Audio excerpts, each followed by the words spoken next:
In less than 2 weeks I shall reach the young age of 55, 5.5 decades of wandering through the mist of life. Of strolling over and beyond the mountains of experiences and existence within the realms of these so-called modern times. In many ways I am glad that my lives have been so hard.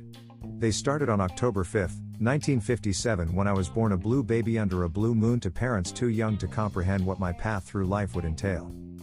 Baby Dan 1958. For those who are in the know, these were days of confusion. Rock and roll had just been born. Most males were either emulating Elvis Presley, Johnny Cash or James Dean. My father was a Cash man. My mother was James Dean. I did not stand a chance. At 6 months my mother decided that because I resembled Al Capone I was going to be too hard to handle and thus abandoned me. With my older siblings in tow she gathered all that she could and escaped my father and I to the wilds of Regent Park, Toronto. I can only imagine the look upon my father's face when he discovered me alone in a completely empty house. He would try his best to raise me, but he would fail. The blame was not upon him.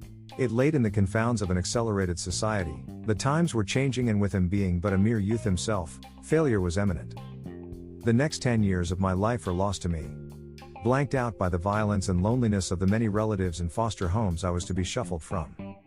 I turned 10 years old in 1967, Canada's centennial year. Led Zeppelin, Beatles, Stones, Bob Dylan were set fixtures on the radio. Drugs had begun their evil creep into the norm. Free love and hippies were emerging into the shocked society of Catholics and country bumpkins. I was doomed. I discovered heroin at this tender age, or did it discover me? I knew how to mix a hit and shoot up before I knew how to get an erection. Add a little LSD to this mix and Shaky Dan Verner was birthed. The city was doomed, he was loose. By 12 I was dancing on the streets to the rhythm of CCR's Down on the Corner. Willie and the poor boys weren't really there, it was just a mind hallucination. My friends were beyond my years. Most in their 20s. All wearing vests with patches of coats of arms, pledging alliance to anarchy and her brother Chaos. Shake was oblivious to the fact that these older friends were using him as a tool to achieve the ends of their means. One day I bought a few guns, with bullets to match. Society was doomed. Aerosmith should have wrote a song entitled Shaky Has a Gun, The Whole World's Come Undone. Southern New Brunswick was doomed. The provincial jail reserved a cell for my weekly visits. The room service was fantastic, free shampoo for my knee-length hair, hand soap for my dangerous hands. Toilet paper for my obnoxious ass and in one corner of my room, a bed. Didn't have them in King Square Park. As my dependency grew in volume so did my violence. Mother Heroin had no concept of her cost. My neighbors did, as their belongings began to disappear, as their wallets were emptied by a John Lennon look-alike terrorist. I hurt people. Never hurt an animal, though. One good thing in the life of a misguided biker's patsy. The older dudes knew I was vulnerable, a tool for their amusement. Get Shake to shoot them, get Shake to beat them, get Shake to rob them. And Shake did. And one day in 1972 Judge Harrigan said, "Shake, I have a better home for you." And I cried. The new hotel had strict rules, apparently I could not leave for years. Till I was no longer a threat to their society. Till I had learned that dancing with the devil was something I should not do. But, was I dancing with him or was Lucifer dancing with me? Shake was doomed. Shake noticed that none of his friends were there with him or offering up support. To shorten the tale be it suffice to say that Shake stayed back home and Dan moved to Toronto. For a few years Shake would surface from time to time and scare Dan straight again. He still shows up occasionally.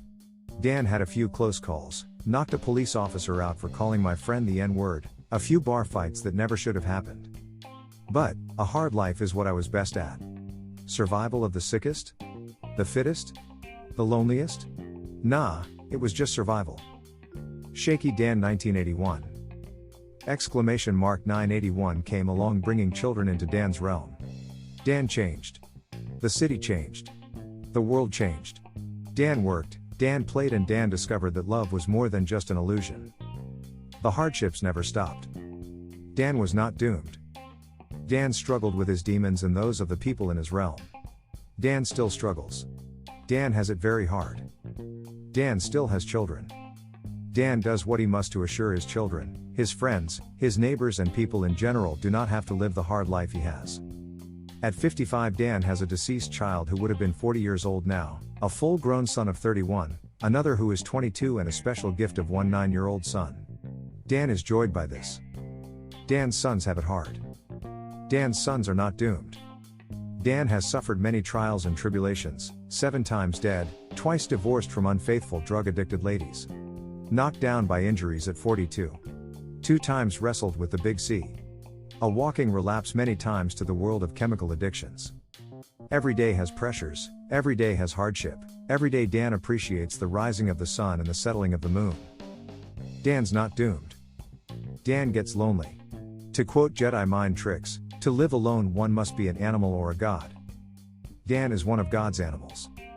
Dan thanks the creators daily that they chose him to walk the paths he has. Dan would rather it was him than some other poor soul. Dan says, sometimes it is hard not to be hard. Light. House Dan.